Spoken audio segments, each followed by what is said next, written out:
Chapter 14. Being and Self-Definition. The concept of being has a curious history, and now a curious neglect, both by philosophy and theology. From the Greeks to the existentialists and on, it has been variously defined. The early Greek philosophers defined it in contrast to change or becoming. True being is changeless and eternal, whereas becoming is changeable, illusory, and to some extent unreal. Aristotle held that being is eternal in itself, but its manifestations are in change. The Milesians had held that being is a cosmic substance, timeless, spaceless, and undifferentiated. Nothing else has real existence. This could mean that man's life is lived in non-being. Aristotle resolved this dilemma by holding that, while material atoms are in and basic to the world around us, their essence is the unfolding, changing world around us. The material world is more than illusion, it is being in process. True being is thus an unfolding essence. The reality is in phenomena. The two are linked together. Only when the phenomena are fully and totally developed will the true being, the essence, be known. Thus, all knowledge until then is tentative. Form is continually becoming matter, and the answer awaits the possible completion of this process. All being is one continuous being, although many things in process have a thinness of being. God is pure form, and matter is pure possibility. Matter, like God, has always existed. How the two can interwork, Aristotle could not explain. This perspective has, with variations, dominated philosophy in the Western tradition.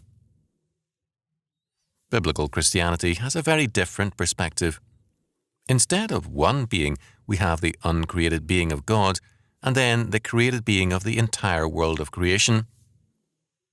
There can be no confusion between uncreated and created being.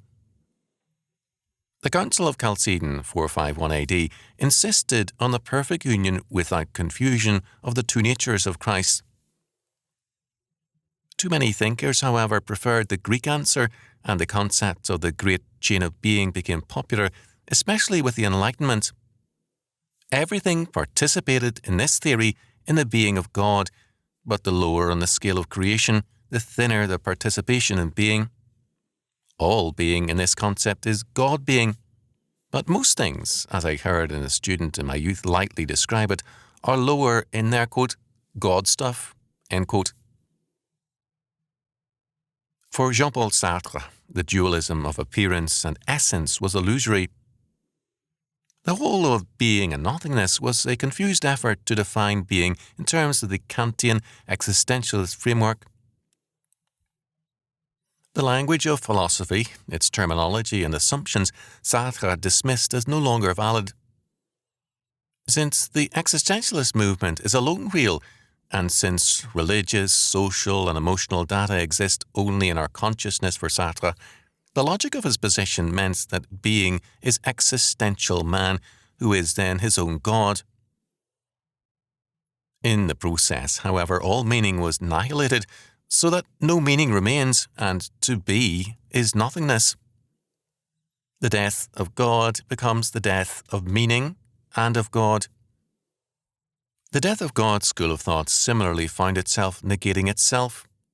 Quote, for Althusser, modern culture, and so any contemporary man who expresses its mood, finds a transcendent God both unreal and repressive, a threat to our human creativity, authenticity, and freedom. Only, said he, if we dare to declare this transcendent God dead and cease to depend on him, can we appropriate the divine that is immanent in us in the living word that always changes its forms. End quote. This also leaves man as a self-definer in a world without meaning. The, quote, living word, end quote, becomes whatever meaning it has at the will of the reader, so that meaning becomes subjective, ephemeral, and a creature of the moment. In Acts 17:28, St. Paul spoke of God as he in whom, quote, we live and move and have our being, end quote. Many now deny this and replace God with time. But time from old has been as much under attack as perhaps God. Parmenides, born 515 BC of the Eleatic school, identified being as all that fills space. It is also timeless, and change and becoming are irrational illusions.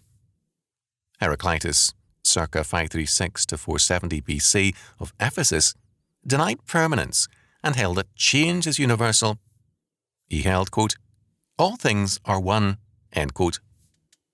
For Parmenides, quote, being has no coming into being and no destruction, end quote. Without the triune God of Scripture, man has always had intellectual as well as moral problems, and the two have been interconnected. Where meaning is questioned, morality is questioned or denied. Where God is denied, all meaning soon disappears and philosophy becomes skepticism and cynicism. Wittgenstein's moral life was simply an expression of his philosophy. To raise questions about being is to question life. Now, all this is essentially related to our modern world. When men deny the being who created all things, the triune God, they deny their own being. To assume that by billions of amazing miracles something evolved out of absolute nothingness is to abandon not only morality but rationality for immoralism and madness. As a student, I found in a discussion with a radically cynical and immoral student that he was emphatic in his denial of God and meaning. He saw man only as an overdeveloped form of protoplasm and denied any and all responsibility to his parents and to the young woman he cynically used. By this means, he prevented any and all considerations of morality and responsibility. He was insistent that man is no more than a copulating animal. While insistent on getting his due in money from his parents and part-time work, he denied the validity of any obligation, courtesy, or code of honour. Since then, what he represented has become commonplace. The Christian view of being affirms the uncreated and eternal being of the triune God, and the created being of man and all things else. The denial of this means a denial of law and power from above and its quest from below. Being becomes progressively an unacceptable category of thought because it has reference to meaning, and meaning is rejected together with God. The rejection of meaning becomes a passion. In the late 1970s, outside a chapel in Westwood, Los Angeles, where I then preached weekly, a student from the university came on the scene as the worshippers after the service were visiting. He started confronting people with obscenities and pornographic remarks about Christianity. The only reality, he insisted, was copulation, and Christians had too many hang-ups to enjoy it. There was no other meaning for him. This is not surprising.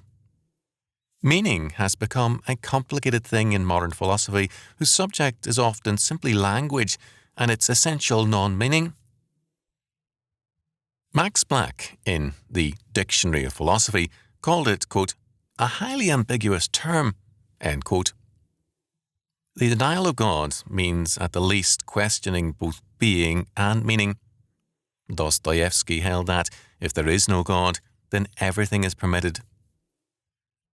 In his novel The Possessed, Dostoevsky depicts Kirillov as a man determined to kill God. But this requires a strange conclusion. Quote, I can't understand how an atheist could know that there is no God and not kill himself on the spot. To recognize that there is no God and not to recognize at the same instant that one is God oneself is an absurdity, else one would certainly kill oneself. If you recognize it's your sovereign, and then you won't kill yourself but will live in the greatest glory. But one, the first, must kill himself, for else who will begin and prove it?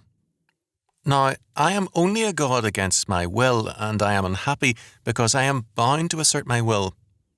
All are unhappy because all are afraid, and man is so poor because he has been afraid to assert his will in the highest point, and has shown his self-will only in little things like a schoolboy. I am awfully unhappy, for I am awfully afraid. Terror is the curse of man. But I will assert my will. I am bound to believe that I don't believe. I will begin and will make an end of it and open the door and will save.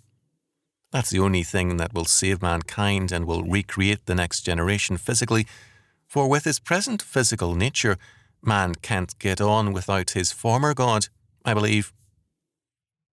For 3 years, I've been seeking for the attribute of my Godhead, and I've found it. The attribute of my Godhead is self-will. That's all I can do to prove in the highest point my independence and my new, terrible freedom. For it is very terrible. I am killing myself to prove my independence and my new, terrible freedom. End quote. This was an early and radical statement of existentialism, set against the background of Russian orthodoxy.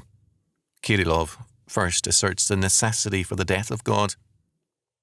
The assertion of God's non-existence is, with Kirillov, the required step for the, quote, liberation, end quote, of men.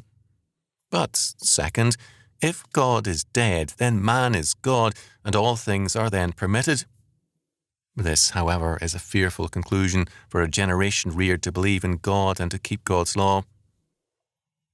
The man taking this step moves into total freedom, quote, the greatest glory, end quote, but in the process of becoming his own God, this man carries with him the baggage of the old God. He is full of fear and terror, of self-condemnation because he is haunted by the moral law of the old God. By killing himself, the leader, Kirillov, places himself beyond the rule or law of the old God. Third, to be one's own God is a fearful burden for Kirillov because one is then bound to assert his self-will. The Christian God gave a peace and security by barring certain acts of man's will as evil, but as one's own God, when man sees something he desires, why should he not take it? Why should he not kill, steal, rape, and lie at will? Restraint is then a denial of one's own divinity. Fourth, the attribute of man's newfound Godhead is self-will. How can one be a God and deny that? Kirillov committed suicide as a pilot to mankind to tell them to despise life itself if it keeps them in bondage to the old God and his law.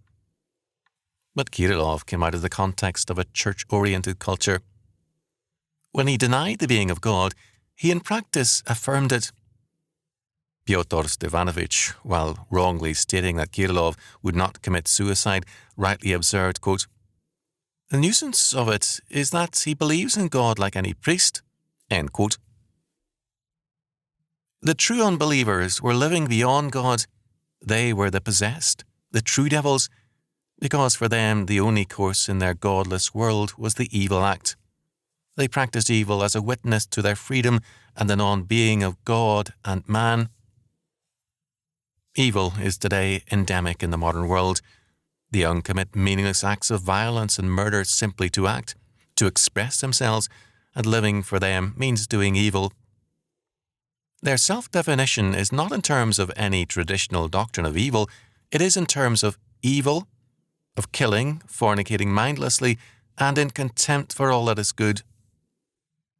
I once visited a university student in prison. He simply assumed the meaninglessness of life and being, and Darwin was his one authority.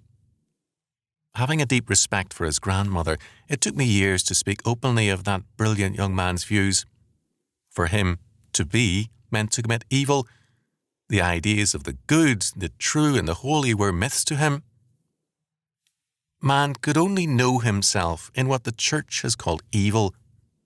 Nothing in life had for him any reality other than self-will and evil. If any being of a transcendental source existed, it had to be from below, mindless, self-assertive, and essentially chaos. This young man expressed a faith which increasingly manifests itself around the world